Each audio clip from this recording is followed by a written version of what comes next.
Hello, my name is Catherine Marori.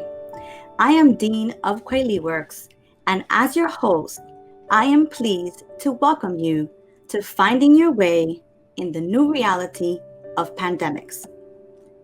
Cutting Through the Corona Confusion and Misinformation. Part 1. What is putting your well-being or recovery at risk? And I'm Coach, Chief Empowerment Officer at KweliWorks, and your host and director of this show. Welcome. Producing this show was not in our original plans this year. However, COVID-19 interrupted us as the rest of the world.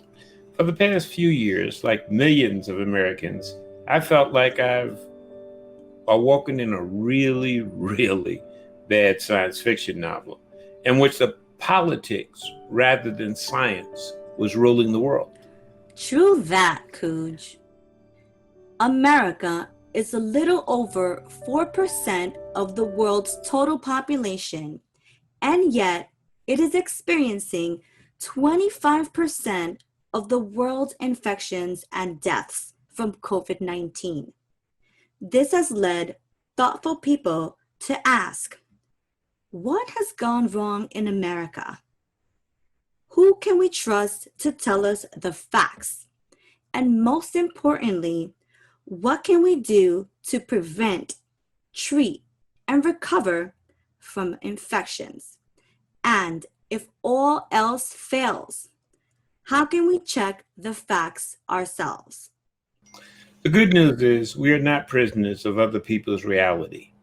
The purpose of this show is to bring clarity and perspective to the critical challenge of protecting yourself, your family, in the midst of a world of misinformation, providing you with some unique tools and information that may be missing in your ordinary health education. Simply stated, this show is designed to answer some of your questions about the topic of pandemics. Part 1.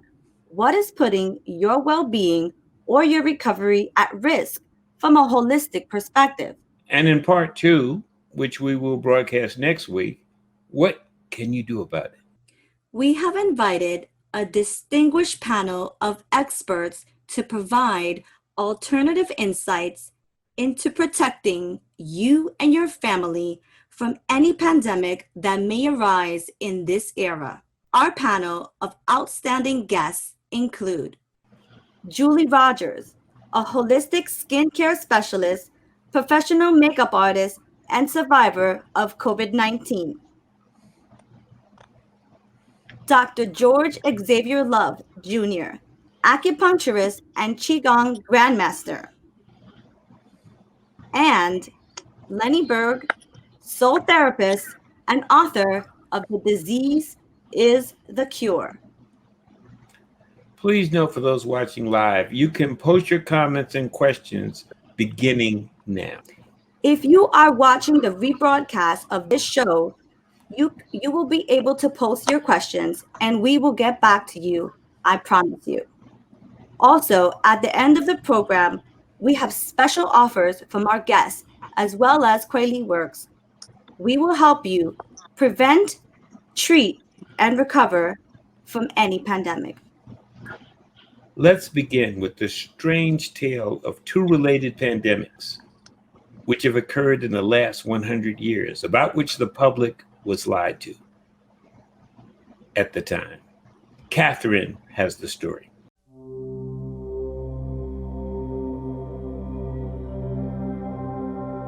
In this time of confusion, one thing we know for certain: truth is the first casualty of war, natural or man-made disasters. COVID-19 is not the world's first, biggest, or even the most deadly global pandemic in the past 100 years. That dubious honor goes to the Spanish flu, which ravaged the world for 3 years and infected 1/3 of the world's population of 1.8 billion people. It rampaged across the globe, ultimately infecting 500 million people in 3 waves. We asked John Phillip, a medical science broadcast journalist for over 50 years and an executive editor of the Prescription Drug Damage Report, to provide us with a relevant background information on both the Spanish flu and the swine flu based on his extensive research. We then compare what he found with what is happening now with COVID-19 to determine if there were any relevant parallels. We know that the death toll from World War I was 15 million people from artillery combat and poison gas combined. However, 16 million more died from the Spanish flu in the war effort. We now know that to maintain morale, World War I censors, allies, newspapers, health officials, and medicine manufacturers suppressed early reports of illness and mortality in Germany, the United Kingdom, France, and the United States, covered up or hid the true origins and impact of the disease at the time. There are many theories on the origin of the Spanish flu from France to China. However, most historians now concede that a well-intentioned US government experiment probably led to the greatest pandemic of modern history. Additionally, John Phillip's investigation revealed that government and health officials, in an attempt to avoid a repeat of the infections and diseases on foreign lands, rushed to put together a super cocktail of vaccines to protect American soldiers as they entered World War I in mass. Of course, by modern standards, the US did not have the technology or protocols to properly test the vaccines for safety or effectiveness. Nevertheless, the US government initiated a massive vaccination strategy in reaction to the devastating loss of soldiers infected by typhoid fever during the Spanish-American War that had concluded only 20 years earlier. Although the information was suppressed at the time, significant numbers of healthy battle-ready soldiers, after receiving the full cycle of required injections, collapsed at the injection stations. Soldiers traveling on troop ships in transit to Europe were overcome with sickness during the voyage. Perhaps most interesting of all, neither Woodrow Wilson, President of the United States, or any of his public officials ever acknowledged, warned, explained, or gave any guidance to the American public of the presence or dangers of the disease and steps they could take to prevent the spread of the disease. One might think that the Spanish flu was just a one-off. Nothing like that would ever happen in modern times. One would be wrong. John Phillip's research reveals that back in 1976, government officials and medical industry spokesmen had been telling the nation that unless everyone was injected, 60 to 100 million Americans would be killed by swine flu. In order to convince Americans that the swine flu vaccine was safe, President Ford was supposedly injected with the vaccine. However, critics suspect he was just injected with water. However, within just a few months, claims totaling $1.3 billion had been filed by victims who had suffered paralysis and death from swine flu injections. Even though the incidents of death and paralysis were not being well covered by the news media, rumors were spreading about the dangers of the injection. Apparently, seeking to minimize further resistance, health officials refused to confirm any of the numbers, estimating how many had been killed, maimed, or paralyzed by the injections, and no official effort was made to investigate the safety of the injections.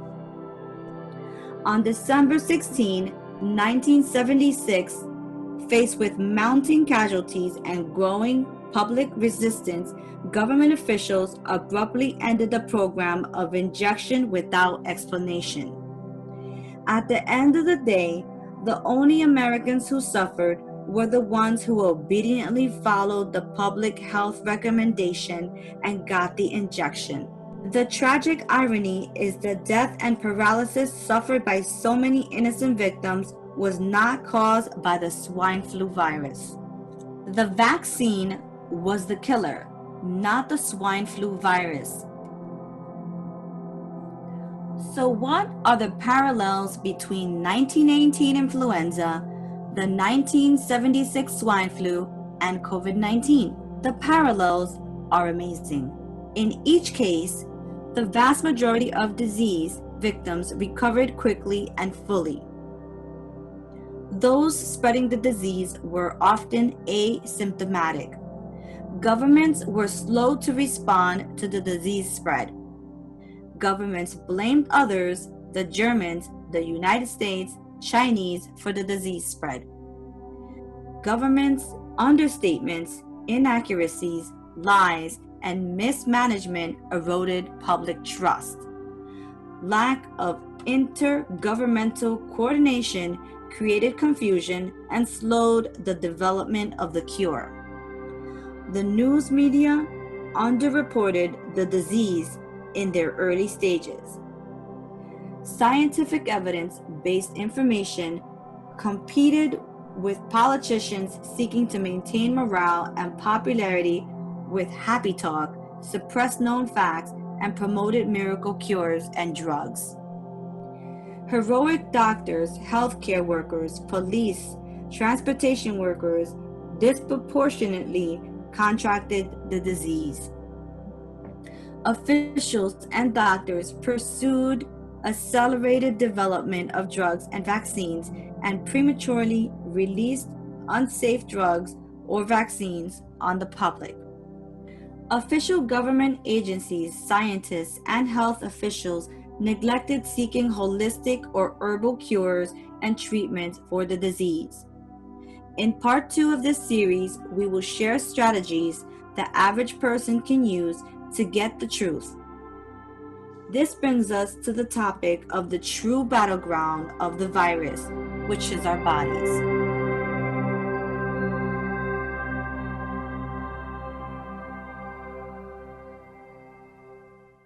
We're going to advance and move to Lenny. Could you just begin the interview with Julia on her extraordinary story? Okay. I'd like to introduce you to an extraordinary woman who has a compelling and cautionary story as a COVID-19 survivor. Julie Rodgers, Miss Julie as we affectionately call her. She is a member of the KweliWorks faculty and family. Miss Julie is not only a natural herbalist, she is also a makeup artist, natural cosmetic manufacturer, and a self-empowerment educator. Her message here is most vital because she is a survivor of the coronavirus. When it was detected, she was immediately put on hydroxychloroquine, but then taken off of it after a couple of days. Why? Because the famous Johns Hopkins Hospital, where she was treated, realized that it was possibly causing more harm than good. Miss Julie actually did not start to get better until she took control of her own treatment. So watch carefully. This is her story.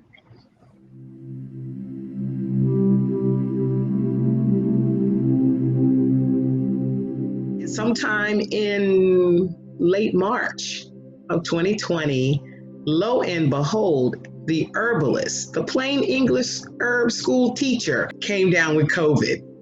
But I just found that I had no energy. I was so thirsty. I felt like that enough water didn't even exist for me to drink. Low-grade fever. I could never get that temperature below 99. Bad headache. And I was just sweating and sweating profusely. I guess arrogance meant that I couldn't believe that I could get it. And I was mistaken, because once I got to first urgent care and then a local hospital, I was told that I not only had COVID, but that I was diabetic and didn't know. So I was at risk and didn't even know. I was doing the things that the CDC was recommending. When I went to stores, I had on masks. And at first I had on masks and gloves, but I was still in that state, and that compromised my immune system, and I just didn't know it. But then I was transferred to Johns Hopkins University Hospital. They did give me hydrochloroquine, realized that it didn't interact well with diabetes medications. So we were sort of all over the place in the hospital as to how to treat me. Well, so many people have asked me, do you know how you got it? We all kind of do this. We all do this. So it could be something as simple as a shopping cart, because what we do know is that this thing comes from the saliva that comes out of your mouth. That's how it comes out. You sneeze, you cough, or you talk too closely, and boom, that's the droplets. That's what gets in. The doctors were virtually helpless. I got food, I got water, I got Tylenol, hydroxychloroquine for a minute, and then pulled back. And then after that, it was oxygen. And they were watching to see if I went bad, because now they would then do whatever they needed to do to intervene. It is our job to build our health. Once I was now in the hospital, what I was seeing was that hospital staff was pretty much moving and making changes as the information came in. At home, for instance, I was able to drink hot liquids. I was able to drink hot tea. One of the recommendations from physicians and everyone all across the board was for you to consume hot liquids because it killed bacteria, it killed things in the throat. And now when I asked for a cup of hot tea and had to wait, I was always getting lukewarm water, literally soaking my tea bag just long enough to get, but now it's lukewarm to cold, and no one was allowed to take anything out of my room to heat it up and bring it back to me. The other thing is that I found myself, out of fear and a whole lot of other things going on, cold food and mushy vegetables, so no fiber, I was terribly constipated and I had a horrible headache. And the nurse actually said, well, if you're fine, if my patients go anything past 3 days without an evacuation, then we'll give you a little something. And on finally day 4, they give me something to flush my system. And guess what happened? Headache went away. In other words, the headache wasn't even from COVID. It was from auto intoxication. My body was self-poisoning. I realized that it's not just about sitting there waiting for you to get worse. If you are not drinking, if you are not eating well, and if you are not keeping your colon clean and moving, you're going to get worse. And then the last thing was lying in the bed. I said, but if I lay here, it's going to get worse. And for a while I did. And when they took the chest x-rays, they started finding spots of pneumonia on my lungs. When we get back together again, I'm excited to be able to have put together a collection of tips, information, and secrets that you will be able to access that will help to prevent, help to support, and help to address the symptoms and things like that come along should this come upon you.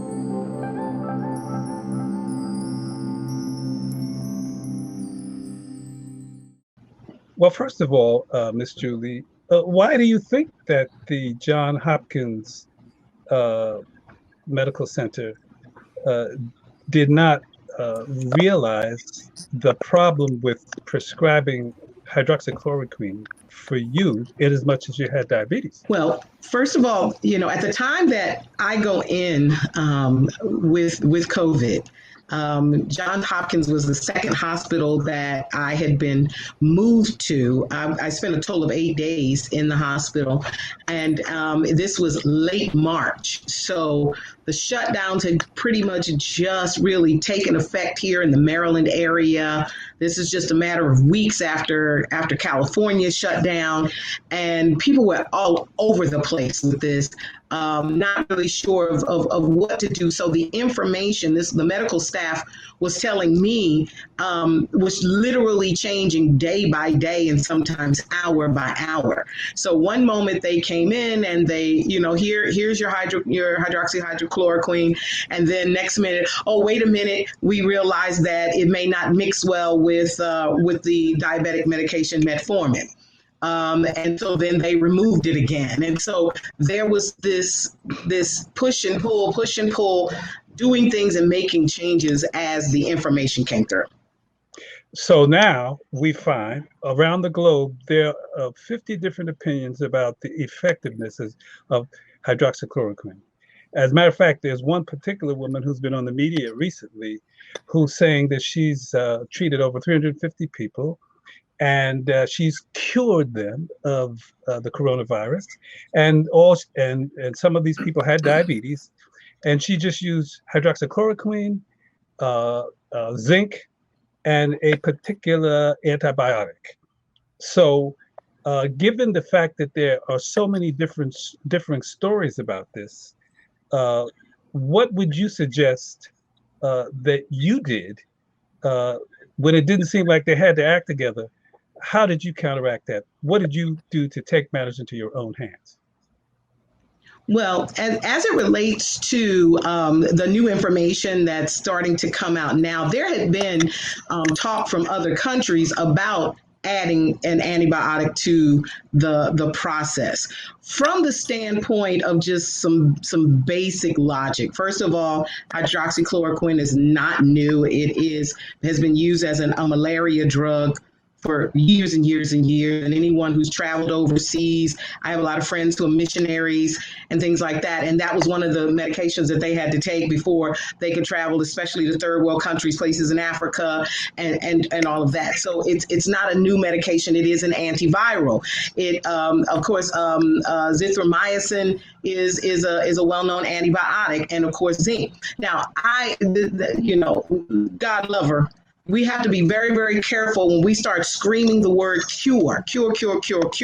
What does make sense to me, however, is when you are doing something to support the body, and so there you have an antiviral, you have an antibacterial, and zinc is historically known to be protective of mucous membranes where this settles. I mean, this thing starts in the sinus cavity, and our goal is to keep it from passing from the throat down into the mainframe of the respiratory system. So from the standpoint that the cocktail, I think, is what is effective, not this brand name drug that the administration has stock in and all of that kind of thing, and that it by itself is the very thing that's the big cure. No, it has something to do with the cocktail that may be helpful to people who don't necessarily have super compromised immune systems. Now, I did not know that my body was in a diabetic state, but it was because I was already making changes in my diet and my lifestyle before I got diagnosed. I truly believe that the work that I was doing on my body in the way of losing weight, cutting carbs, working on building my immune system, steaming and keeping my sinus cavity clear, cleansing my colon, cleansing my respiratory system, and making sure that I was as mucus free as possible by my diet, exercise, and all of the work that I was doing prior to coming into contact with COVID, I think mitigated my outcome. Even though, unbeknownst to me, I was considered an at-risk person. While in the hospital, as I'm hearing machines going and people coughing and people gasping for breath and all of these things, what I knew that I had on my side was I was asking for things that help to keep my colon flush. I was drinking tons of water, although I didn't have access to hot water because nobody could take a cup of water or a cup of tea out and heat it for me and bring it back into my room. So while I was having to drink cold and lukewarm water and eat cold food and just take Tylenol, I had the presence of mind to, one, ask for things that kept my bowels flushed and the mucus flushing out of my system on a physiological level. And then also on a spiritual level, I realized that wasn't nothing but God getting me out of that hospital room. And so I started to take communion and I started to make the Christ exchange, my bad blood for his pure blood, my broken body for his perfect body. And day by day, I started to feel better and I came home. Now, that's not for everybody, but that is what I did. Isn't it true that you had a very bad headache and they gave you so many drugs for it, but it didn't help? Yes. Did you do something that the average person could do to deal with that? Yes, there is a reason why I had a headache, and this is a TMI moment, but I have no shame in my game, and that was that I had not had an elimination for 3 days. And it was interesting because the nurse said to me, well, you know, if it's okay, because I usually give my patients 3 days, and if they haven't, then we give them something. I asked her a very simple question. If a woman came in with a small baby and said, this baby has only had one poop diaper in 3 days, what would you do? She said, I would admit the baby to the hospital because that's not normal. I said, then why is it normal as an adult? And so on day 4, I asked for the strongest that they had, and I began to flush my system, and lo and behold, headache went away. So we're going to talk. So the headache was from auto intoxication, not COVID. So we're going to talk more about detoxification during the course of the program. I want to go back briefly to the fact that you are a person who works very much with the public, and you work closely face-to-face with clients as a cosmetician. Have any of your clients been diagnosed with COVID-19, and have any of them possibly a source by which you contracted the virus? To this point, from the moment that I was, started to feel sick, which was 4 days, to through the time in the hospital, which was another 8 days, to this very moment, months later, I came out of the hospital in early April. Not one single one of my clients has become ill. No member of my family, not one single friend, no one. They have loved ones who have been impacted or passed away or what have you, but none that were in personal contact with me have gotten sick. Nobody around me has gotten ill in my immediate purview, clients, friends, family, grandchildren, my children. Not one single person has praise God, not one single person has gotten ill besides myself. I have one last question, Miss Julie, and that has to do with going back to diabetes. As you know, so many of our people have what they call sugar. They got sugar. Sugar, yes. All right. And you found that you were actually walking around with diabetes, but didn't know it until you got your test. What can you say to our people, so many of whom who have diabetes? What can they be doing ahead of time in order to cut it off at the pass, so to speak, and in order to make sure that that's not what's happening with them, which would make them more susceptible to infection by any virus that comes along? Well, I can say that both my father and 3 out of 4 grandparents all experience a diabetic condition. As one who is not, I notice that I don't own diabetes. I do not say I have it or I am it. I say that, my body was not managing blood sugar well.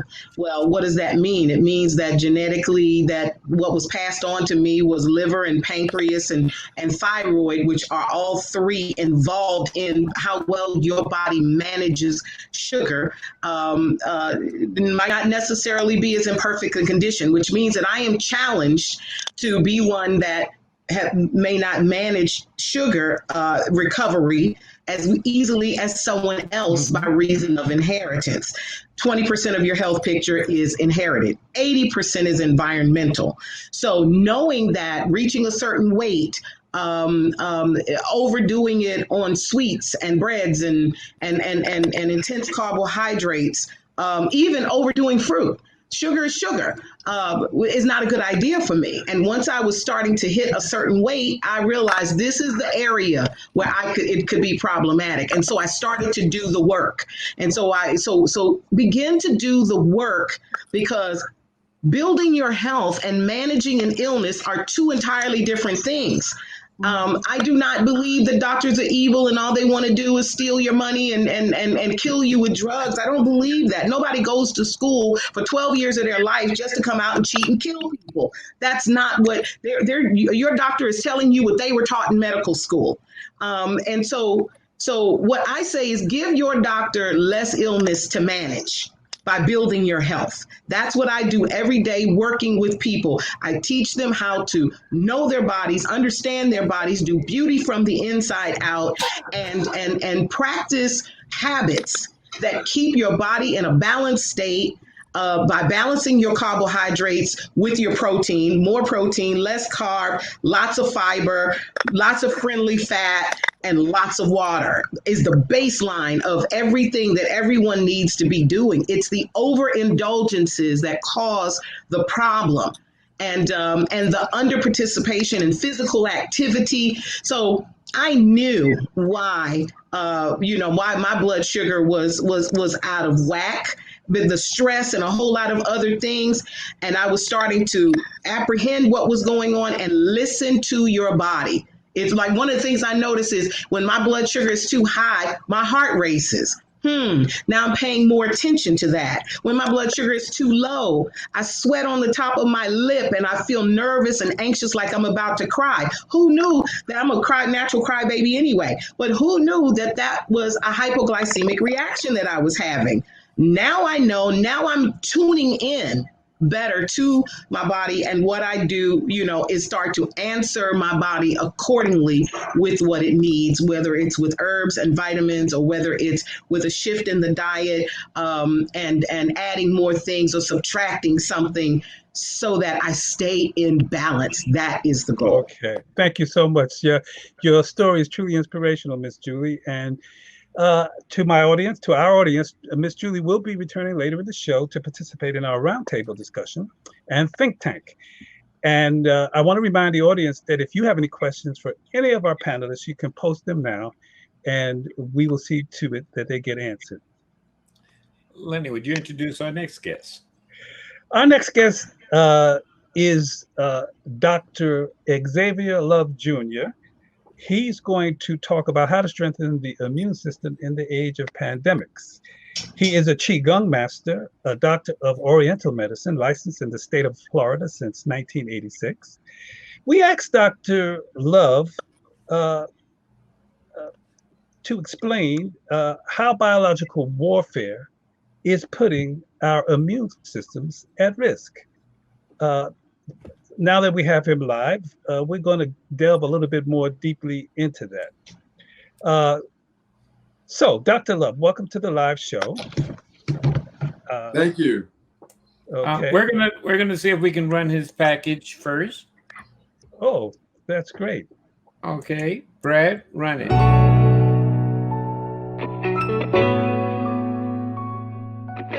Okay, so first, allow me to say there's a certain amount of biological warfare against Americans.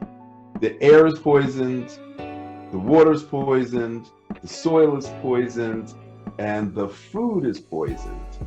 How do we get sick? So there's bacteria, virus, fungus, and parasites. And it is your immune system that fights off the growth of the bacteria, virus, fungus, and parasites that you are born with. Now, why do some people get sick and other people not get sick? You can only go 4 minutes without air. So breathing is the single most important thing you can do. So therefore you have to move. The older you get, the more you have to move. So exercise becomes critically important after the age of 50. Number 2, the lymph system is sort of like the Roomba or the automatic vacuum cleaner of the body. The lymph system only works when you move. So if you're not moving, your lymph system is not doing its job. So if you're not eating right and you're not moving well, then your immune system is automatically compromised. Okay, so the next question that we want to ask is, the Chinese say every organ has its own immune system. So from the Chinese viewpoint, if you strengthen your lymphatic organs, then your immune system is intact.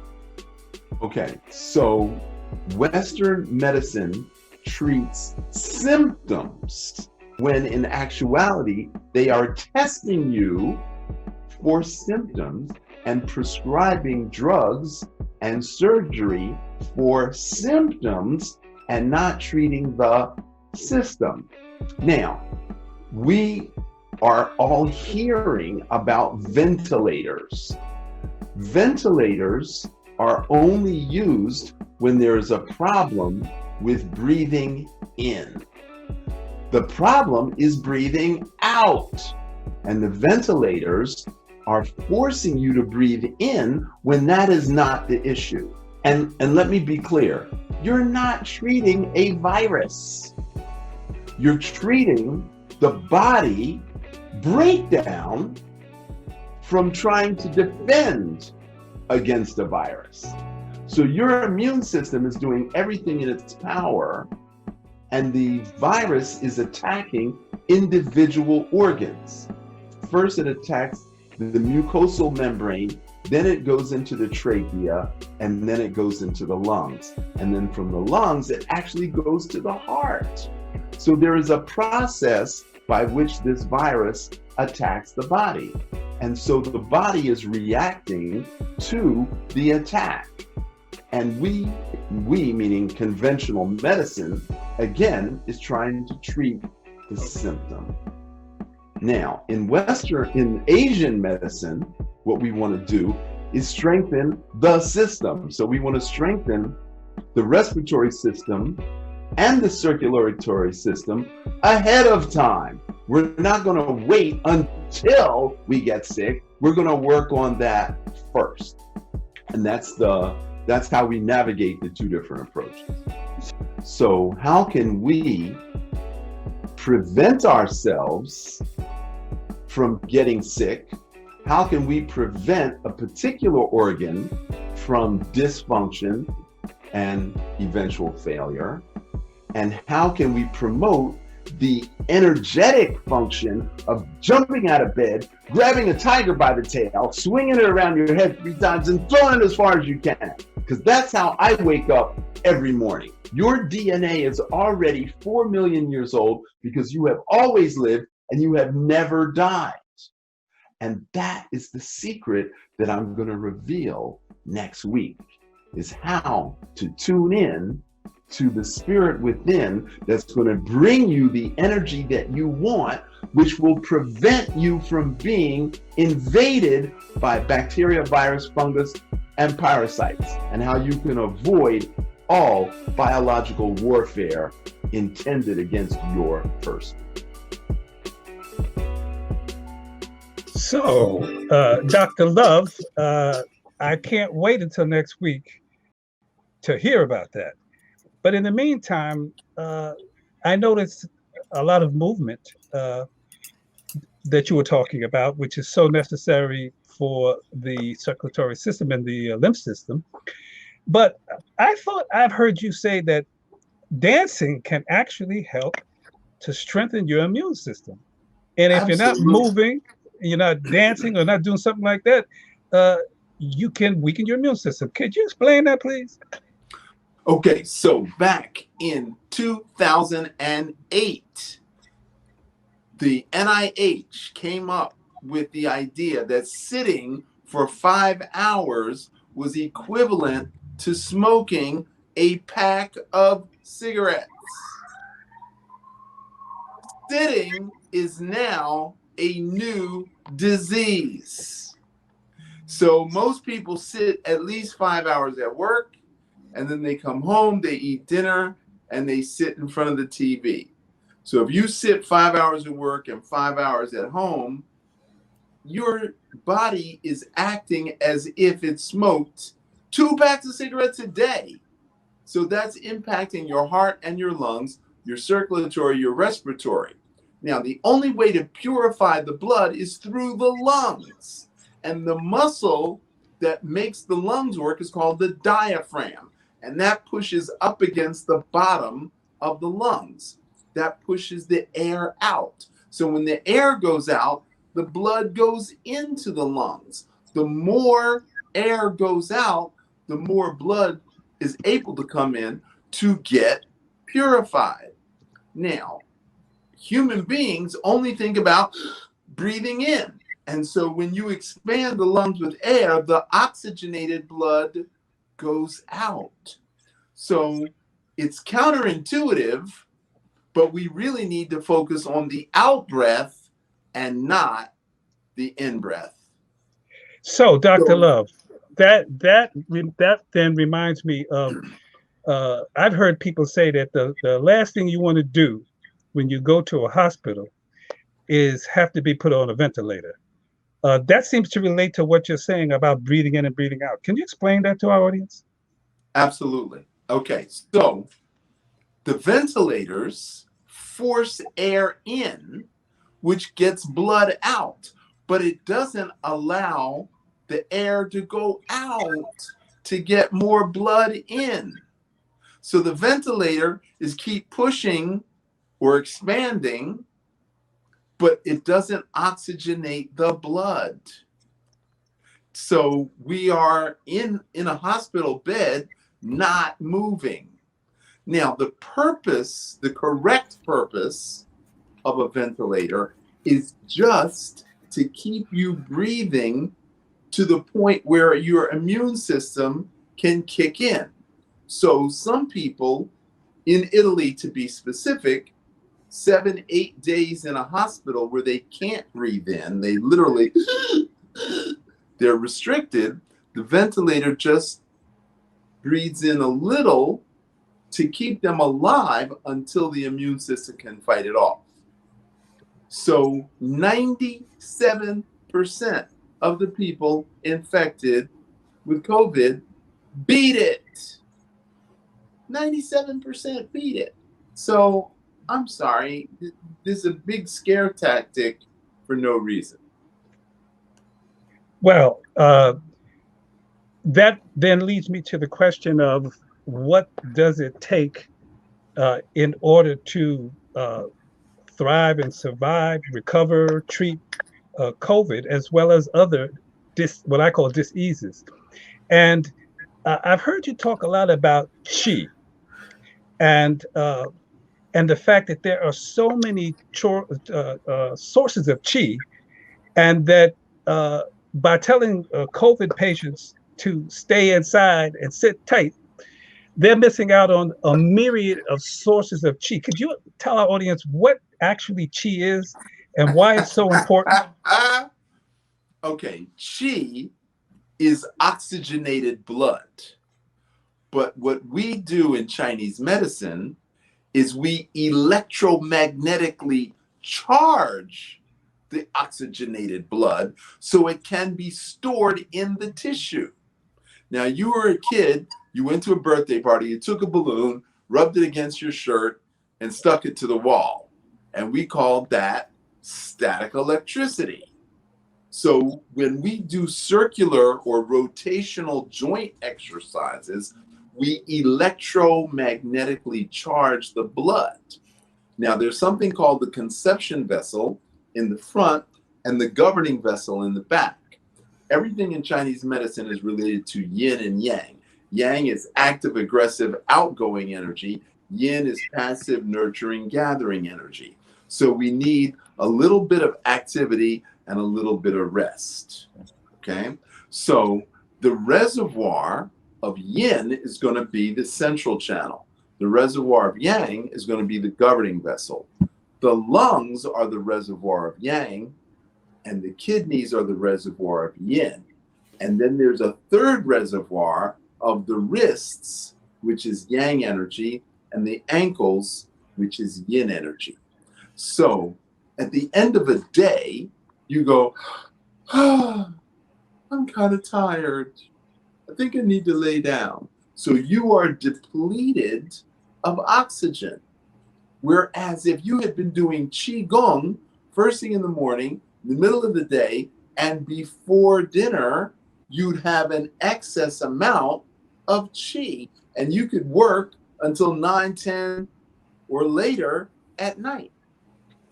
And that's how we store, how we gather and store Qi that we call cultivation. So, Dr. Love, I've heard it said that there's even Qi in the sunshine and in the food and stuff. Could you tell us all the actual sources of Qi? Okay, so there's 5 major sources. So sunlight is one, because that gives off UV rays. Then there is cosmic Qi. We call it fresh air, but it's literally from the environment outside of the planet. It's the atmosphere. Then there's the electromagnetic energy of the earth. Then there's food and water. And then there's our ancestral Qi, which is the genetic potential that you absorbed at the moment of conception. So those are the 5 main sources of Qi. Now, whatever you're born with, you can't do anything about that. But you could move from a cold climate to a warm climate. You could move from a windy, rainy climate to a dry, comfortable climate. You could go from a place where food is scarce to a place where fresh fruits and vegetables are easily available. So you can change your environment to increase your Qi. Now, I live up in New York City, and it's wonderful from the spring and the summer. But what do I do in the middle of the winter? I know you've also said that you can get Qi directly from the earth. What about people who live in the colder climates? What can they do to make adjustments to get more of this Qi? Okay, well, I have some friends in Japan, and even when there is snow on the ground, they go into their backyard barefoot and stomp on the snow. They go outside and they stomp on the snow for 30 minutes, and then they come inside and take a cold shower. And you and I are like, you gotta be kidding. Barefoot in the snow, cold shower when it's cold, but yet that actually builds your immune system. Some of you may have heard of Tony Robbins. Tony Robbins says every morning he takes a 5-minute dip in 50-degree water. Now, I go in the ocean every day that I can possibly go. And the water temperature of the ocean in Florida is frequently above 72 degrees. And Tony Robbins gets in 50-degree water every day because science says the cold forces the body to generate heat. And that's how we build the immune system, alternating hot and cold, and through movement of the blood through the lymphatic system. And that's how you build Qi. Okay, one last question I have for you, Dr. Love. That's very insightful. You talk a lot about the way the Western approach is to treat the symptoms, and the Chinese approach or the Oriental approach is to treat the system. But is it not true that sometimes people have very painful symptoms that do need treatment of some kind because people are in pain? So how do you balance that out in the Oriental approach? Okay, so Oriental approach is first breathing, then meditation, then internal exercise, then external exercise, then food, then herbs, then massage, and lastly, acupuncture and meridian therapy. Where in the West, they turn that upside down, and the first treatment is acupuncture, the second one is herbs, maybe massage, but nothing else. So in your mindset, in you meaning Western, how do you treat acute symptoms, or even how do you treat chronic pain? Well, first we have to look at what causes the pain. The pain is caused from nerves that are frayed, nerves that have not been nourished, nerves that are lacking oxygen, nerves that are lacking nutrition. And the system of creating illness from the Asian perspective is accumulation leads to stagnation, which leads to inflammation, which leads to disease. And Western medicine acknowledges that 99% of disease comes from inflammation. So acupuncture is the number one choice to reduce inflammation. Acupuncture cools the inflammation. Okay. Well, Dr. Love, I wanted to let you go, but before I let you go, I got to ask you this question. You have taught that we have never died, and that we're born with microbes like germs and viruses already inside of us. How is that so that we've never died? And are all microbes harmful? Could you answer that final question? So you want me to reconcile the two different positions because they sound contradictory. So let me break this down. Your DNA comes from your mother to her mother, to her mother, to her mother, to her mother, at least 4 million years. So if your DNA is 4 million years old, that means you've never died and you've always been alive because your DNA is alive. All right. Okay. Now, your viruses. So let's say you're a little baby and you're born with 250 million viruses and 250,000 bacteria. And you have a little brother or sister. You have an older brother or older sister. And you hug and kiss and slobber. You're going to trade bacteria and virus. Then you go to school. You're going to trade bacteria and virus. And then you're going to grow up and you're going to get a girlfriend and you're going to kiss her and you're going to trade bacteria and virus. So by the time you're ready to bear children, you will have exchanged bacteria and virus with at least 50, 60 people. Okay? So you've heard of pheromones. That's the natural body odor or a chemical odor that we pick up, that in our culture we use mouthwash and body wash and perfume and deodorant to mask the smell that we absolutely need to know if this person is compatible. So if your wife loves your dirty undershirts, it's because your bacteria is compatible with hers. Well, Dr. Love, we're going to have to come back to that with some questions later on. Thank you for all of that wisdom, and you'll come back during the roundtable, and I'm sure people will have more questions about some of the things that you've mentioned. Thank you so much. Thank you. Thank you, Dr. Love. That was amazing. I personally have experienced your Qi-Gong, and it's done wonders for me. I have a new relationship with my body and a new relationship with the universe.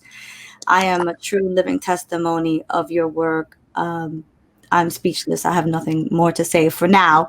We're going to be moving on to our next speaker, which is none other than Lenny. Just to give you a quick recap of who he is, Lenny is a soul therapist. He is a psycho-spiritual coach and consultant, a holistic educator, as well as an investigative journalist. He has traveled through the world studying holistic and spiritual approaches. He focuses on prevention, treatment, and remediation of multiple health challenges. Mr. Burg has made some significant discoveries on his journey, and they also apply to COVID-19. This is his story.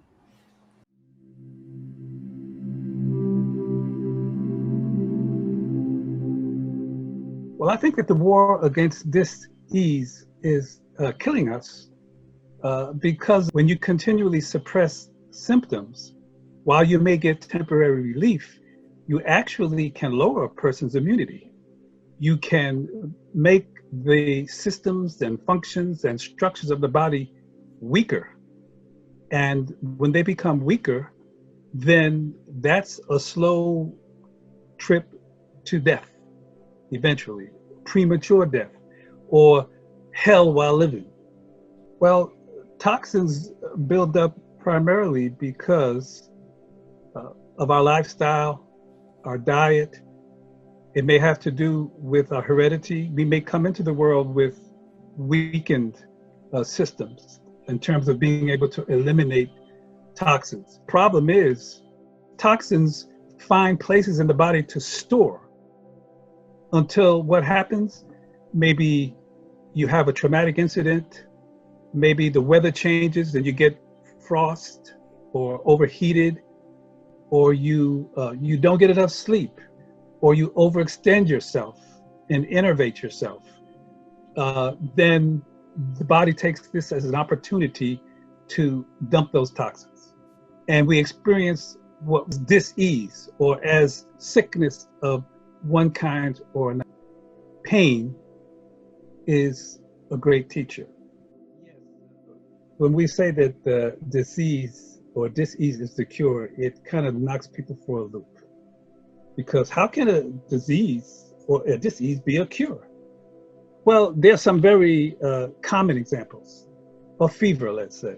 It's the body's attempt to burn up those toxins, okay? So if you simply eliminate the fever, what have you done to actually stop the buildup of toxins in the body that led to the fever in the first place?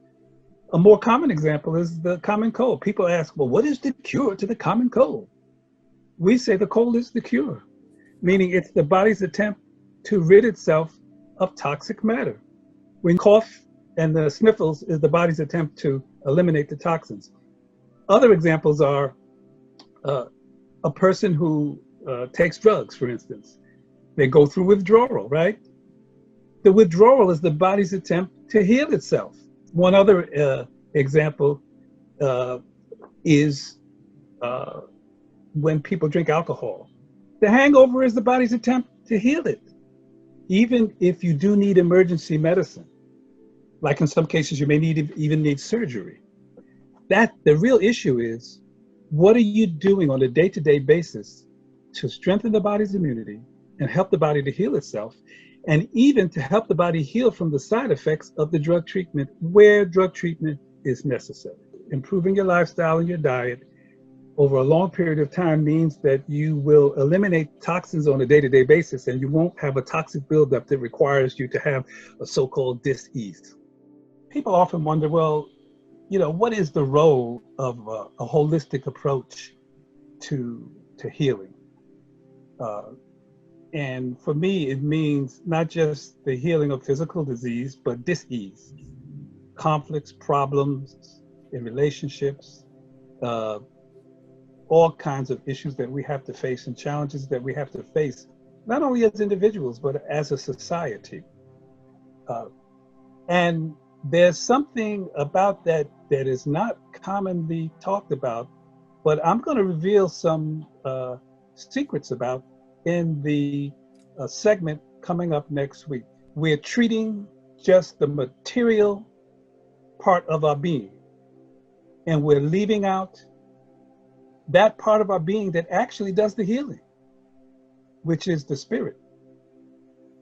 So I'm going to give you next week a simple formula for getting at the root causes of these dis-eases in spirit and in consciousness, so that you won't just be suppressing symptoms, because every single material condition that exists has underlying habitual, emotional, thought, and belief patterns that have been suppressed and denied, but when acknowledged, enables the body to more readily heal itself. Disease really is medicine.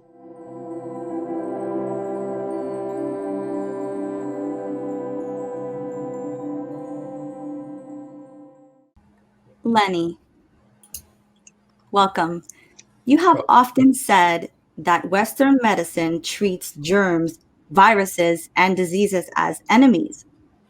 What do you mean about that? And what are the dangers of the approach, especially that we have been facing COVID-19 invasion?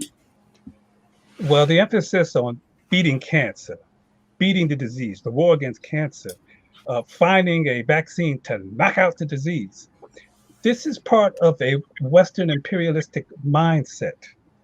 Uh, it is true that, as has been mentioned, there are hereditary factors, there are environmental factors, and lifestyle factors which lead to either health and well-being or dis-ease. But if there's an overemphasis on knocking out symptoms, suppressing symptoms, then you override the role of the host organism and its own effort to eliminate toxins. And then there's collateral damage. An easy way to know that is on television today, most of your ads are from Big Pharma. There's 30, 40, 50 different medicines. And every single one of them, for every effect that's helpful to you for the reason that you got the drug, there's 10 that can cause you serious problems, all the way to death, suicide, stroke, heart attacks. And that's because of the suppression of symptoms. Now, yes, sometimes emergency medicine is necessary, especially if, for instance, we have conditions that we have let go to, that we have let drag out. If we have stage 4 cancer and we didn't know about it beforehand, or we had symptoms and we just ignored them, you may need emergency medicine. Of course, you need emergency medicine when you have accidents and things like that. But the question is, even when you have to get emergency medicine, what are you doing on a day-to-day basis to work with the body, to strengthen the immune system, to help the body heal itself, and to even offset the toxic side effects of the medicines and drugs you have had to take? Actually, you kind of answered my question. So you know that we live in a toxic world. We all know that by now. But what role does this play in affecting people's immunity and the susceptibility to the negative effects of coronavirus? Well, one aspect of it maybe that I didn't mention is that when you have a condition where viruses and germs are killed for one reason or another, they're actually dead bodies. Think of it this way: if you were in a war and there was a lot of shooting and killing and all the bodies were littering the battlefield, well, you better get rid of those bodies or you're going to have a major plague. So detoxification has to be a critical part of each person's way of life, because, as has Dr. Love pointed out, and Miss Julie, we live in a very toxic environment, and we also intoxicate ourselves by our way of living. And we also have hereditary situations that make it less easy to rid ourselves of certain toxins. So what is necessary is to learn the different techniques of detoxification. And that has to do with your diet and your lifestyle. Absolutely. So over the years, you have discovered that it's not just all about herbs, vitamins, supplements, natural foods, exercise. All of this is important to your health, but you have also found that in a toxic environment, detoxing is key. Can you let us know a little bit about that? Yeah. Well, in the old days, the old folks might give you sulfur molasses, or they might give you sassafras root. In the in the vegetable kingdom and the plant kingdom, or in the animal kingdom, you find that in the change of seasons, animals will change their coats. You find that people will get sick a lot of times around the change of season because the body is saying, well, I'm going to empty you out and prepare you for the next season. So when you go on a fast, you jump the gun. What you do is you say that, well, rather than get sick, let me induce a detoxification rather than have a hangover or withdrawal. So when you fast from food, and there's many types of fasting, you have, I actually started my career with a 7-day fast on water, but there are intermediate fasts, there are juice fasts. You can research the different types of fasts.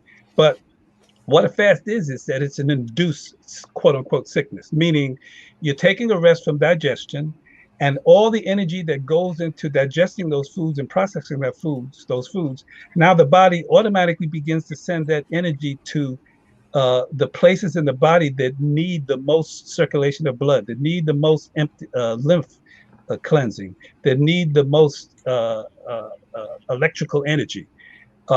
And so during the fast, those areas of the body that need healing are automatically worked on by the organism itself. The organism survives through something called autolysis, meaning it feeds on its own waste. Now you don't really have to worry about starving, because you're not going to starve until your tongue clears. When you have a fast, you'll notice that there's a mucus on the tongue. Okay, we fast every day. Don't we eat break fast? So you find you wake up in the morning and your mouth is all icky. If you wake up in the morning and your mouth is not icky anymore, well, then it's time to break the fast. Now, the last thing I'll say about that is that there are things you can do to make a fast more comfortable, to make that detoxification more comfortable. And Dr. Love mentioned something very important: hot and cold. You can take hot and cold showers.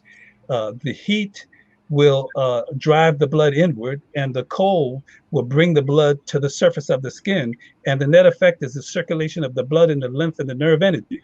Okay, so hot and cold showers, dry skin brushing, deep breathing, and there are other things you can do during a fast in order to make it more comfortable. Yes, it is true that not all conditions require or you mean that a fast is something workable. So you have to study that, see if there are any contraindications. But fasting is definitely a modality. Now, one last thing I'll say about that is, one thing you don't hear about much at all in all the media and all Facebook: enemas. Enemas sometimes is the quickest way to deal with acute symptoms. Colonic irrigations can be helpful. But all of these modalities, you have to check for contraindications, and you have to find out which one is the best for you. And I'm going to talk more about how you can distinguish what's the best for you through spiritual means. You have said that the war against disease is killing us because it focuses, of course, on suppressing the symptoms and not getting to the root cause of the matter. But why do you also say that it is equally or more dangerous to suppress consciousness, that is, the awareness of the body-mind patterns that underlie disease symptoms? Thank you for asking that. As you know, I'm a soul therapist, and the main currency that we use in soul therapy is truth and consciousness, which are synonymous. My formula is very simple. I believe that there is a higher power. You can call it what you want, but we didn't create ourselves. There's something that created us. There's something that imbued us with a life force, which we call a spirit. There's something that keeps the planets in orbit. Okay. Within a human being, it's the spirit that, as different religions say, is made in the image of God. It's the spirit that has the same qualities.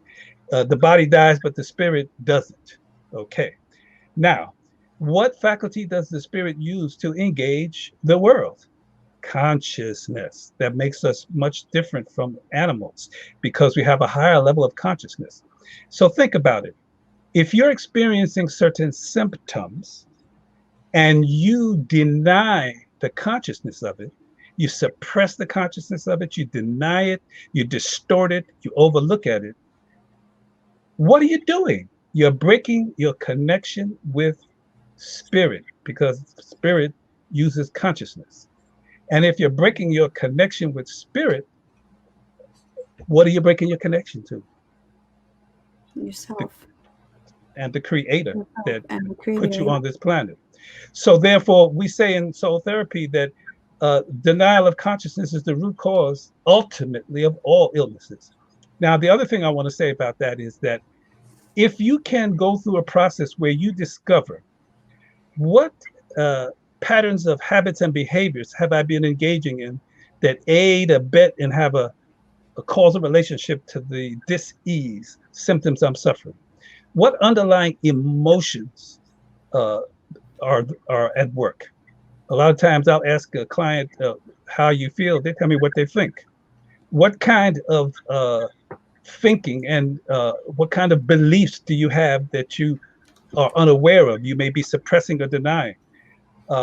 So when you begin to practice being conscious, some people think that being conscious of, for instance, negative feelings hurts you. No, being conscious of it actually heals you. The consciousness of negative things is not the cause of the negative things. So to sum up, when you're being conscious, right, that means you're functioning closer to what we call the third eye, and you're more likely to draw down what we call divine revelations or wisdom that then helps to engage the spirit and supports all your healing efforts. We are not done yet. After this message from KweliWorks, we will begin the roundtable discussion. We have already received some of your questions and we will be answering them during the roundtable. If you have any questions now, is your final time to post them. Please do. We will get back to you in a moment. Hi, welcome to KweliWorks. I'm Lenny Burg, Dean of Faculty and Dean of Students for the KweliWorks Institute. Hi, I'm Catherine Maruri.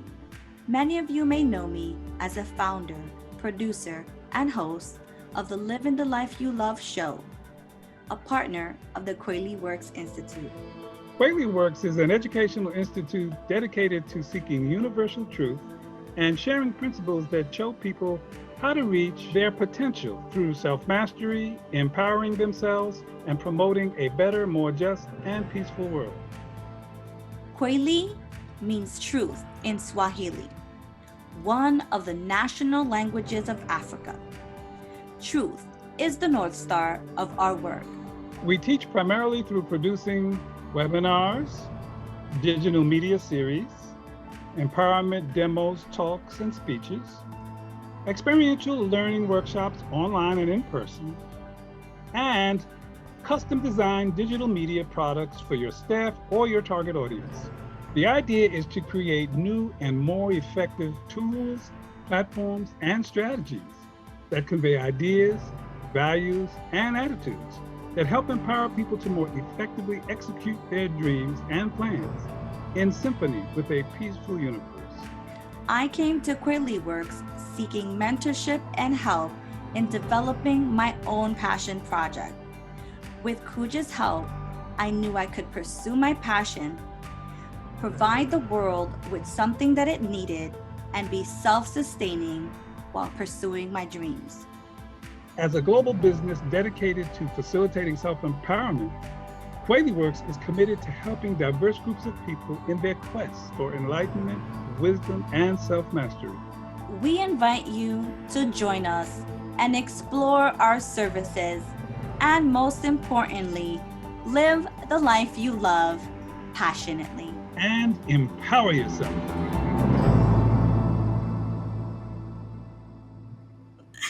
That was awesome.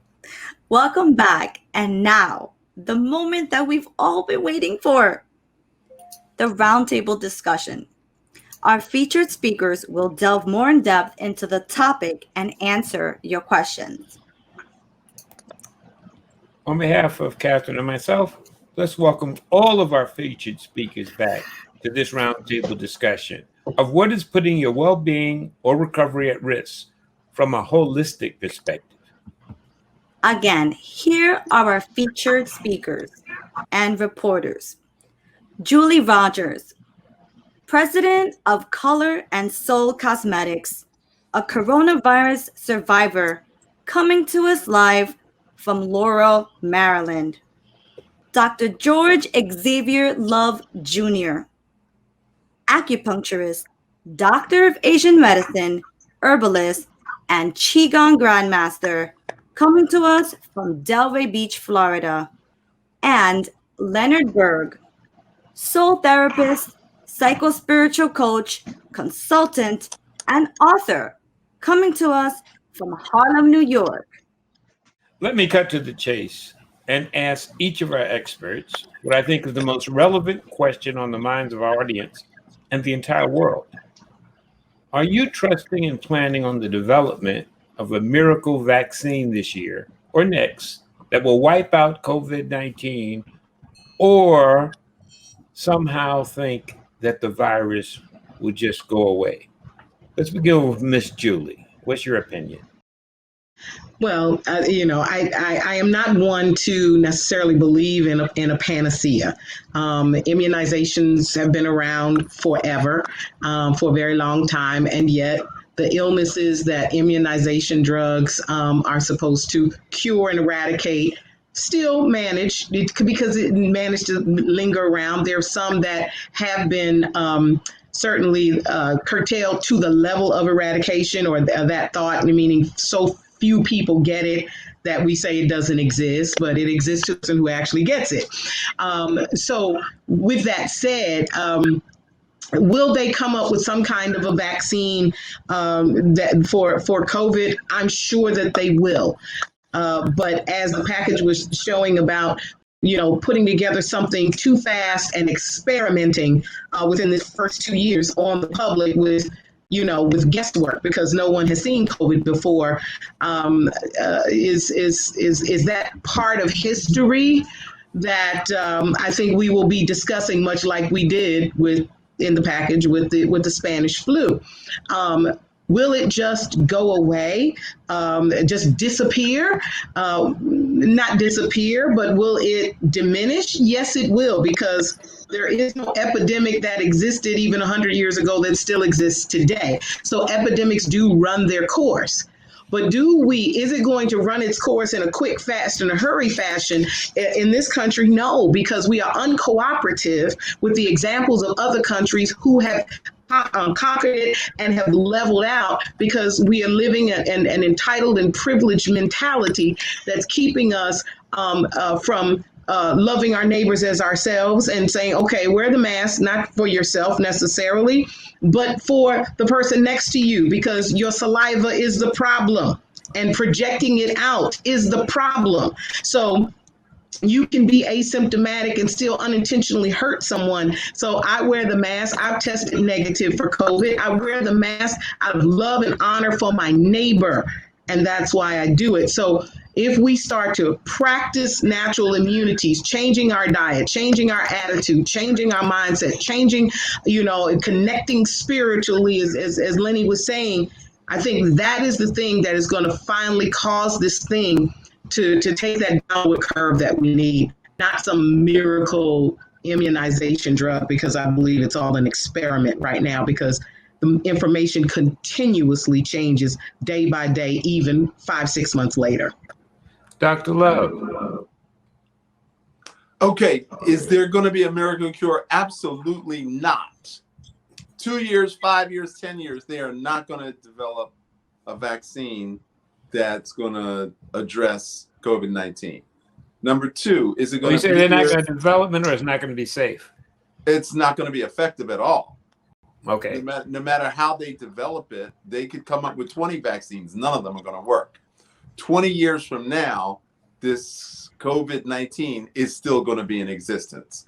HIV, 36 years later, is still killing people. Millions of people are still dying from HIV.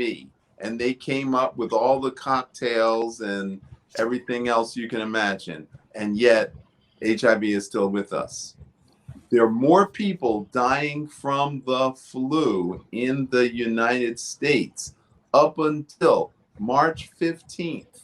I'm sorry, up until May 15th of this year, more people died of the flu than COVID in the United States. Lenny. Well, I agree with Dr. Love and I agree with Miss Julie. There's going to be no miracle vaccine.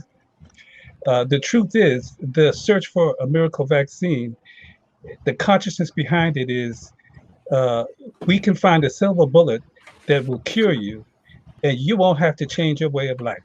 You won't have to change your environment. You won't have to stop intoxicating yourself and the environment.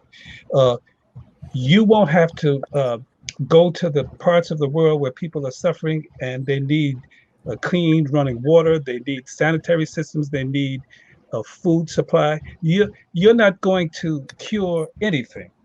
50 years ago, they were talking about funding research to find a cure for cancer. 50 years later, they haven't found it yet. 50 years ago, we were telling them, well, people should have a plant-based diet. People should have more fiber. People should exercise, etc., etc. Have they done much research into that? No. The last thing I'll say is this. Vaccines, there is a concept that vaccines feeds off, but which they don't follow up, meaning immunity. Homeopathy is a science where you give people a micro dose of the toxin that can kill you in a macro dose can cure you in a micro dose by energizing the immune system. Are they spending billions of dollars into homeopathy? No. But Cuba's doing it, China's doing it, Madagascar's doing it. So yes, there will be more successful treatments for viruses and other problems, but it's not about looking for a cure. The body cures itself. What we need to be looking for is how to educate people to maintain lifestyles and diets and political systems and social systems that strengthen your immunity and help your body and help the social body to heal itself. Let's take some of the questions from our live audience. Catherine, could you read them to us? Yes. Dan Author, I'm seeing many warring faces shield along with the mask. Wearing, Is there a better protection method to stay safe? I think he meant wearing. Yes. Yes. Mm-hmm. Dr. Love has spoken on that. Dr. Love. Okay, if you have COVID-19, you are not mucousy. The virus attacks the mucus layer of the nasal, trachea, and lungs, which means that coughing and spitting is not going to happen. So someone who actually has COVID-19, the mask is no protection whatsoever. Now, for you who have no symptoms of anything, anybody coughing and spitting on you, well, they've been doing that your entire life. So the transmission of wearing the mask is totally irrelevant. But I have to agree with Miss Julie. For peace of mind and for, peace of the community, wear a mask. It's not going to be effective. Dr. Kuj, can I ask Dr. Love a question about that? Go ahead. To follow up. Dr. Love, in lieu of wearing a mask, you have talked about the real reason why people catch the virus, and it has to do with their hands. Could you elaborate on that? Okay, so method of transmission, whether it's MERS, whether it's SARS, whether it's COVID, it doesn't matter what type of disease it is. It is always transmitted hand to face, always hand to face. There's no super secret flying through the air virus. That's just silly. So if you wash your hands 5 times a day, as my parents who were germaphobes, they made me wash my hands 5 times a day. Come here, wash your hands. What for? Just because I said so. Okay. You gotta wash your hands as a way of preventing the transmission of disease. So if you choose to wear gloves and you wear a mask in public places, the likelihood of you getting anything is minuscule. The other thing is, don't touch your face. Don't touch something and then touch your face. But we unconsciously, we're doing that. And that's how you get the disease. Do we have any I more will questions? say, Kuj, if I may jump in for 1 second and say, as a person doing facials, for instance, I mean, my business was heavily hit by this, and for the comfort of my clients, when I'm serving them, I glove, I mask, I shield, and I don't talk, so that I am not in the course of my conversation aerosoling the air while I keep calm, I keep quiet. I breathe normally, but so they feel safer. And Dr. Love, you're right. It is keep your. I say to people all the time, because we bring your face breaks out because people are doing this, and I go, I can tell when you're leaning. So while I'm healing your skin, your face belongs to me. So I say to you, keep your hands out of my face. And so I'm 100% with you right there. Next question. Okay. So Karen Washington is asking, are you saying the cocktail of drugs, including hydrochloroquine, that famous doctors like Dr. Rockhold in France, who has received a lot of media attention, are treating patients with, it is not the answer? Well, I think Julie can answer that. Yes. I mean, it is a treatment. What I have a problem with, like I said, from the standpoint of taking an antiviral, an antibacterial, and something that we know protects mucous membrane tissues, that would be zinc, and doing that as a cocktail potentially has the effectiveness of knocking this thing down at least long enough for your own immune function to kick in. I think that saying that this is the answer and this is the cure and all of that is a huge mistake, because certain things work on certain people.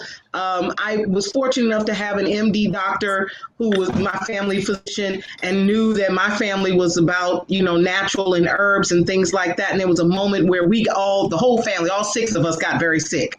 And what she said was, I know that you believe in your herbs, but right now you've gotten too sick. So let's do an antibiotic just for 5 days, just to knock this thing down. And then you come in and now you kind of knocked it down enough to give your body enough strength to fight for itself. Then we bring your herbs back in. So that to me is reasonable. I'm an herbalist. If you find me unconscious bleeding in the street, don't bring me to somebody like me. Please take me to a qualified physician. Stop me from bleeding and wake me up. But the minute I can go to the bathroom for myself, I can drink water and I'm conscious, I'm going home and I'm going to do my herbs and my natural supplements, and I'm coming to Dr. Love. I'm getting my acupuncture and everything that I need in order to give my body the tools it needs to correct itself. So it isn't that, to me, it isn't that it's not that's not going to be effective. It's that it's not the panacea. It's not the cure, and it will help some, but it's not going to be that magic bullet end all be all. It has to be in concert with building your own immune system and giving your body the tools it needs to do its fighting. Before we go to the next question, which is for Dr. Love, Miss Julie, do you think that having had the virus, that you're now immune, or your family, from getting it again? Well, the jury is still out. They tested, I know that I have the antibodies. I do know that with any other virus, and, that's why I was out, and I personally did not immunize my children because, if you get the measles, generally you don't get it again. If you get the mumps, you don't get it again. I think whether or not I contract COVID again is going to be directly related to just what Lenny was saying and Dr. Love was saying, how I change my life after having this and being more diligent and conscious about what I will or will not expose my body to, what I'll eat, what I won't eat, how I'll rest and take care of myself is going to mitigate whether or not I'm going to continue to have a strong enough immune system to keep from contracting this thing again. It's up to me and how I change, not whether or not the illness is still floating around. It is. I was diabetic in a diabetic condition and didn't know it. So I know I have to correct my blood sugar. I have to be better conscious about my diet. If I ignore that and continue living the way that I was living, certainly there's an opportunity for me to catch something like that and worse, because I have to make the change. All right. Amen. Next question. So our question is from Miss Linda McCleary. Dr. Love, she wants to know about going through the process of a neti pot. She wants to know if gargling is also an added safeguard. As a preventive measure, absolutely, you should gargle and use a neti pot on a regular basis, because the first place it implants itself is in the nasal passages. And if the immune system doesn't protect you there, then it drops down to the trachea. And that's where the gargling comes in. And if your immune system doesn't protect you there, then it goes into the lungs. And then not a good scene, because then it goes from the lungs into the heart, and then from the heart it spreads anywhere in the body. Dr. Love, could you tell us what a neti pot is? Oh, okay. Well, a neti pot is a instrument used in Ayurvedic medicine, which is promoted by yogis and yoginis, people who teach yoga. And it's a little pot with a spout. It's like a small teapot that holds maybe a cup and a half, maybe 2 cups of water. And what we do, you put a tablespoon of sea salt, 2 cups of hot water. You turn your head to the side, and then you pour hot water through one nostril, and it comes out the other. Warm. Now, in the Western perspective, we use saline spray. So you can go to any drugstore and you can get a saline, but you're going up and not sideways. So that's why the neti is the preferred method of cleansing the nasal passages, so that your immune system takes over and won't allow the virus to take root. Let me ask a question. The CDC 3 days ago released the fact that 40% of the people that have died from COVID-19 have had diabetes. How is diabetes? Why is that? Does anybody speculate that? Because diabetes affects the lungs. COVID affects the lungs. Diabetes, as I understand it, comes in through the kidneys, not cleaning the body. Well, one of the things too, Cooch, is diabetes. Anybody who is diabetic knows that they don't heal nicely. That it takes a diabetic a longer time to heal, and there's all the impact on the nervous system, the impact on having sludge in your blood, and those things. So the process of diabetes, it actually depresses your immune system. And so, so there's a key there. I'm sure Dr. Love has way more, cogent detail on that. But that is, like I said, that was the thing. I had an irregular blood sugar, and didn't know it. And when you start to tap into your body and see what it feels like for your blood sugar to be irregular and really start paying attention, I can see why something could get into my system and I have a difficult time fighting it off. Going through this experience and then finding out that my blood sugar was in an irregular state because I wasn't as in tune to my body as I needed to be, which is one of the changes I'm making now. Dr. Love, would you want to comment on that? Okay, so in Chinese medicine, the spleen regulates the immune system. In diabetes, the spleen and the pancreas are one unit that regulate the blood sugar. So if the spleen and pancreas are implicated in diabetes, then obviously it's going to impact the immune system, which is going to allow this virus to penetrate into certain parts of the body that we obviously don't want it to penetrate. And it is that weakness in the spleen, pancreas, that allows the virus to actually cause death, premature death. Dr. Cooch, can I handle that too? Yes, go ahead. Being a soul therapist, first of all, I appreciate everything that Dr. Love has said and Miss Julia said. I like to add a little bit to that. People who are familiar with psychosomatic medicine understand that a big factor in diabetes is, and why it's so prevalent among Black people, is it has to do with the sweetness of life. Say so. Huh. Look what we have been through, from slavery to Jim Crow to lynchings to the present situation. And if it takes some ice cream, some cake, or some sugar to make us feel sweet, then so be it. So we as a people have to realize that the sweetness of life comes from the spiritual nectar. We don't need sugar to get that sweetness. Truth. I like that. Wow. Lack of sweetness in your life. It does, and from a meditative prayer, that was what, you know, when the Spirit started explaining to me why he allowed me to get COVID when no one else around me got ill. And it had to do with dealing with the sadness, loss of a marriage, starting my life over, dealing with failure. And then, you know, moving back to a space of success. And I got it spiritually. I got it mentally. The body is the last to cooperate with the process. So even though I got it at the spiritual level, I got it at the mental level, my body at this time, which is why I don't embrace the disease, because I realize that my body is the last to cooperate with the revelation that I've gotten on a spiritual level.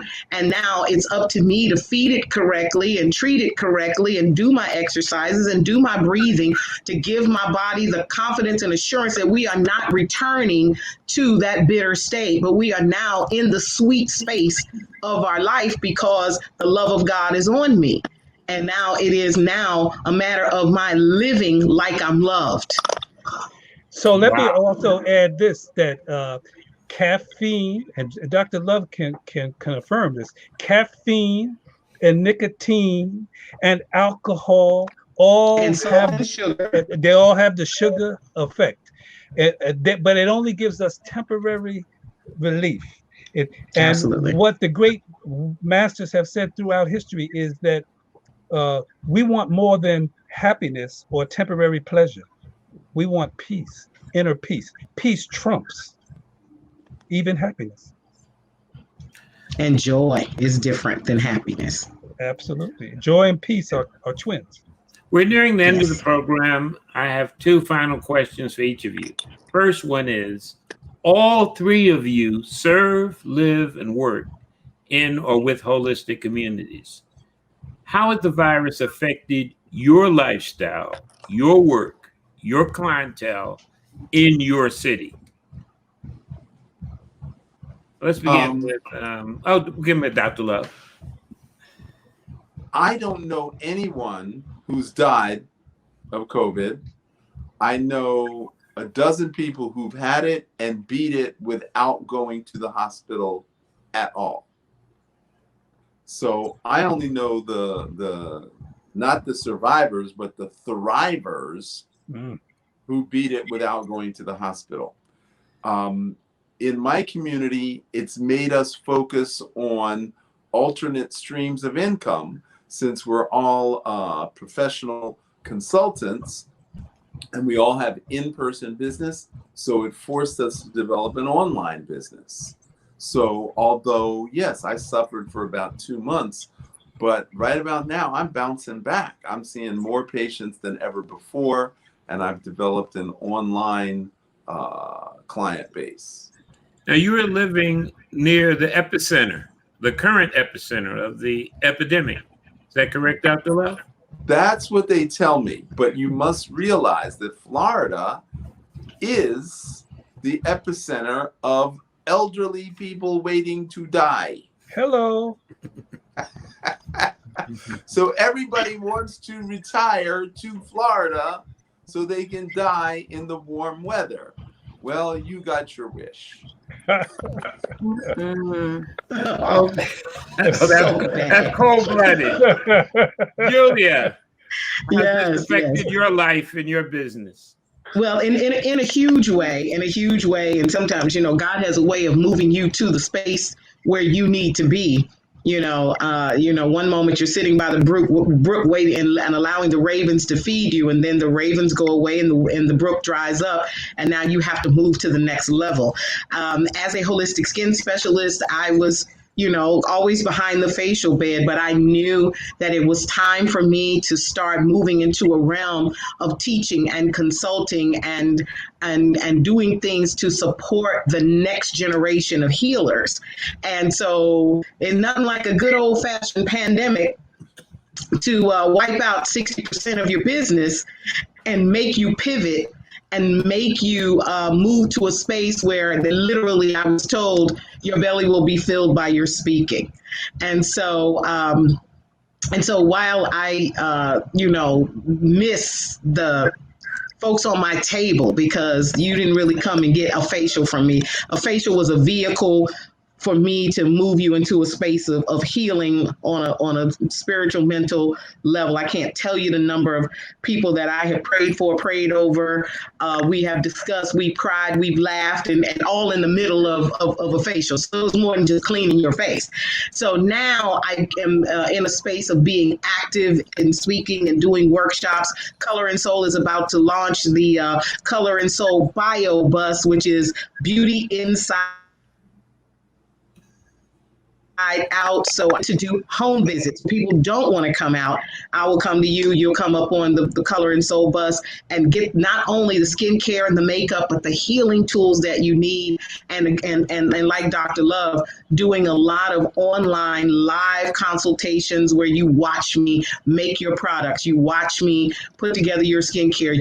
We talk and make recommendations for your supplementation and things like that. So actually, it's an exciting time, and I'm actually enjoying myself. Now you're in the Laurel, DC area. How is that? Actually, Maryland is still being slammed with this thing, and like LA, that started to shut down again. We're looking at the possibility of Maryland shutting down again. The foolishness of trying to send children back to school during this time is absolutely nuts. There is no medical staff that's forced to sit in a room with 15 to 30 people in close contact every single day. Why we're putting, and with here in the Maryland area, more than 40% of teachers is over the age of 50. Which means that they're in a high-risk group. And I'm sorry, love kids, got 4 of them myself, but children are disgusting little petri dishes with no pandemic. Why we're going to toss them back in when you see in stores and other places, you see the adults with the mask on, you don't see the kids. And Dr. Love just said, hand-to-mouth transmission. What children do you know don't touch each other's faces? And you've kept them apart for 6-7 months now. We're going to toss them in a classroom, and they're going to socially distance and not touch each other? Come on, people. Let's get real. and let's come up with a different way and a different plan. But Maryland is not even out of stage 2 and talking about going back to stage 1. So Prince George's County, Maryland, has the highest cases of COVID of the entire state of Maryland. And so, fortunately, Governor Hogan here has been running a hard line, regardless of what the administration is pressuring him to do. So, all props and respect to him for that, and keeping us safe until we come up with proper ways to watch out for each other and take care of each other. Lenny, how's the virus affected your lifestyle, your work, your clientele, and my hometown, Harlem, New York? Well, my business has increased. And it has increased because people, obviously, as others have said, they face-to-face visits to their psychotherapists seems to be out of order. And not every clinically trained psychotherapist is adept at the digital technology or relating to people through the internet. I advertise on Psychology Today, and I would say another factor is that people are understanding that they want a therapist who has a broad knowledge of what's going on in the world, who's diverse, who's respectful of all different diverse elements in society, who has experience in the political arena, in that also. Also, I think people are understanding that the word, the prefix psych, which they define in school as the study of the mind, psychology, the study of the mind and human behavior. But actually, the root meaning of the word psych is the animating parts of your being, which is your soul.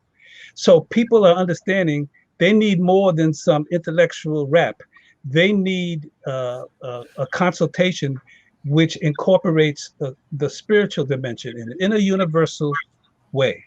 Now, as far as what's going on in Harlem, I have to say that whether we agree or disagree with masks, people for the most part have been pretty obedient about wearing masks in Harlem. We have a governor who I think has been successful in guiding New York state and city from being the hotspot to the model. And you can agree or disagree with a lot of what he's saying, but he is doing something critical. He's conscientizing, meaning he gets on the media every day and he talks to people. He relates to people. Believe it or not, even though in Cuba, people will argue about Castro and his policies. The reason he won in the beginning was because he would go around the countryside for 2 hours. He would talk to people. He would talk to the people. So I think that in New York, also, I live right next to Riverbank Park, and you're not stopping the people from going out to the park. Most people with COVID, and my associates would agree with me, are deficient in vitamin D. And so, the Caribbean people in Harlem and Washington Heights, they be sitting outside, okay? They be going outside, getting air, going to the park, getting air. So I think that while it's true that some people are now going kind of crazy, for the most part, New York seems to be in a pretty good space right now. My final question for the evening, for each of you. If you could leave our audience with one piece of advice on protecting themselves and their families in this age of pandemics, what would that takeaway be? Let's begin with you, Julia.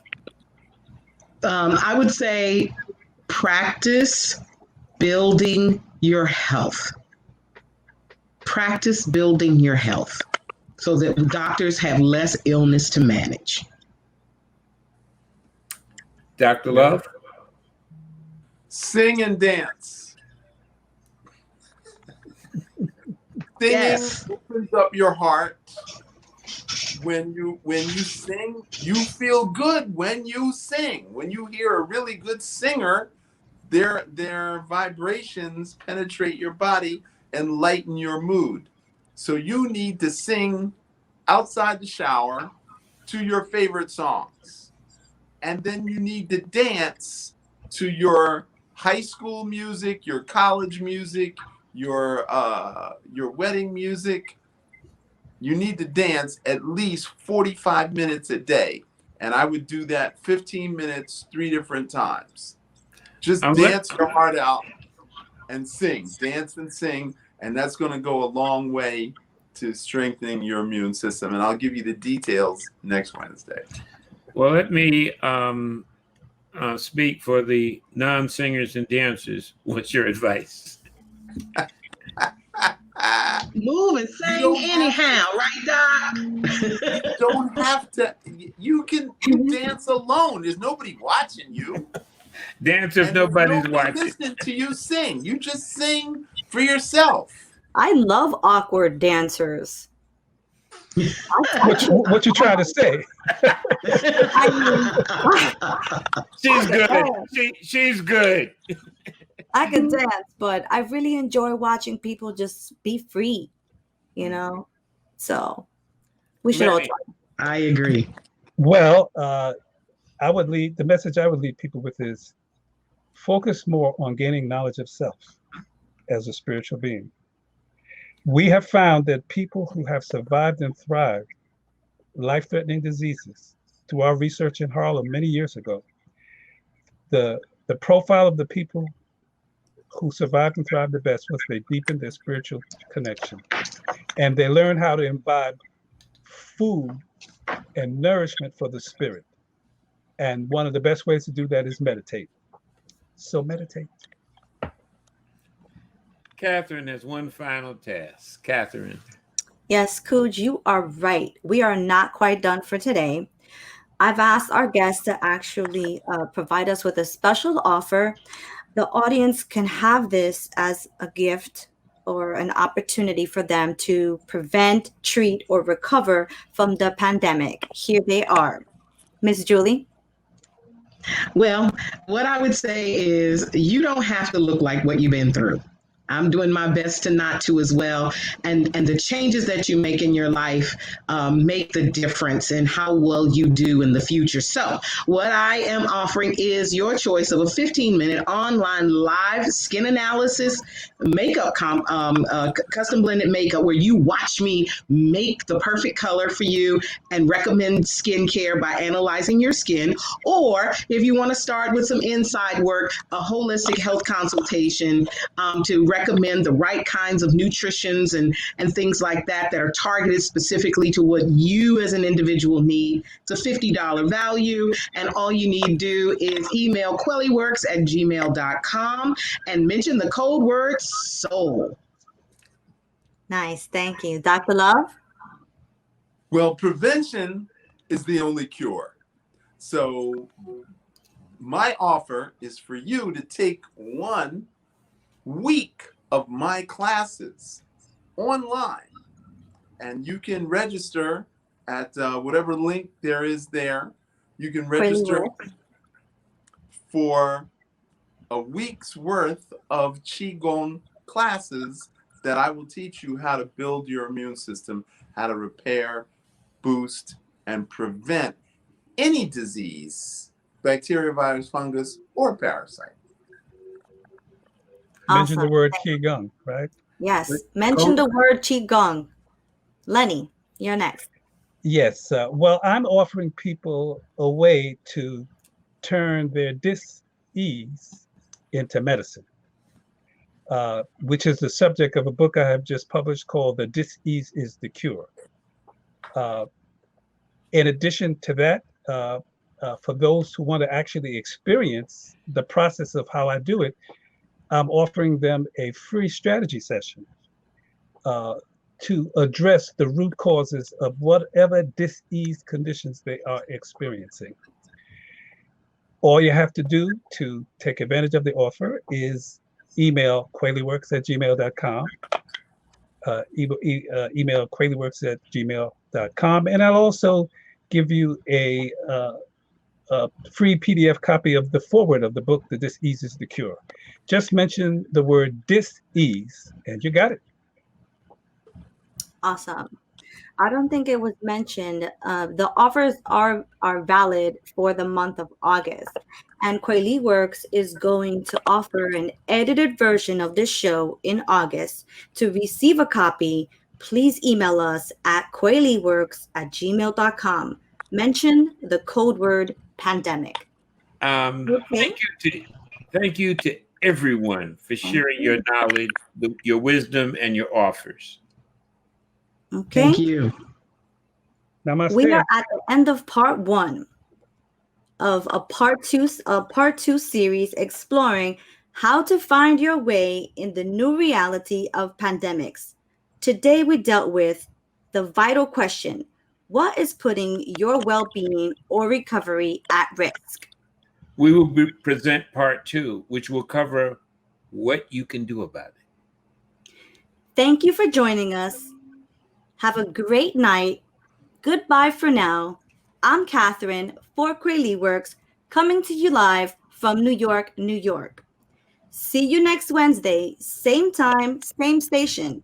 In the meantime, email us at kweliworks@gmail.com and let us know what you think. Live passionately. And I'm Cooj for KweliWorks, coming to you live from Orlando, Florida. Free your mind and empower yourself. Good night and stay well.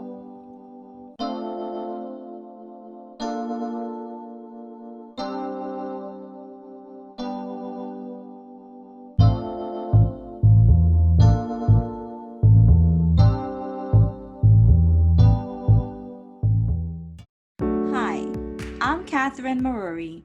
Many of you may know me as the founder, producer, and host of the Living the Life You Love show, a partner of KweliWorks Institute. This show features remarkable guests who are living the life they love in service to others and allows them to explain and share how they're doing it. Each of our guests is a master in their area of expertise. However, what they all have in common is that they discovered their higher purpose, empowered themselves, and changed their destiny. Coach Quick, our first guest, was a professional dancer who appeared in such classic Broadway musicals as The West Side Story and Guys and Dolls 20 years ago. He was ending his professional career, and yet he found a way to start a second career by creating a new exercise dance movement called Latin Cardio, which has taken Orlando by storm. Percy Lammy Jr., while home on leave from serving in Desert Storm, overturned his car 4 to 8 times on a California highway and suffered severe traumatic brain injury. He retrained and became a practitioner in prosthetics and orthotics. Later, he went on to become a pie mogul. Qi-Gong GrandMaster George Xavier Love was a yoga instructor and a Wall Street whiz when he happened to run into the Dalai Lama alone in an elevator at the United Nations. That encounter changed his life and set him on a journey to become the first non-Asian Grandmaster of Qi-Gong on the planet. What is clear in all these stories is that self-empowerment, like happiness, is both a choice and a journey. Trust me, I know. Self-empowerment begins with the belief that self-empowerment is possible. We invite you to explore each of these stories. We will gladly make these speakers, educators available to your group or organization anywhere in the world. Please leave us your email so we can stay in touch about new shows and developments. And until next time, live passionately.